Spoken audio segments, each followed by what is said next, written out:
You ask Tiger to solve. This deals with linear equations with one unknown. The final result is x equals -3/7. Let's solve it step by step. Simplify the expression.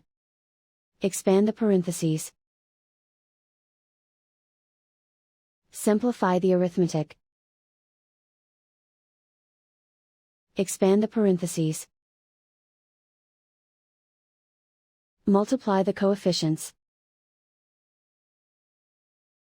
Simplify the arithmetic.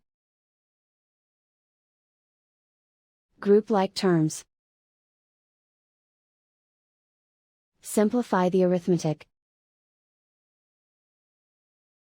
Group all constants on the right side of the equation. Subtract 15 from both sides. Simplify the arithmetic.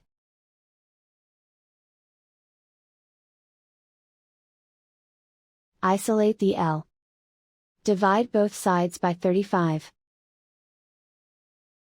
Simplify the fraction. Find the greatest common factor of the numerator and denominator. Factor out and cancel the greatest common factor. And so the final result is x equals -3/7.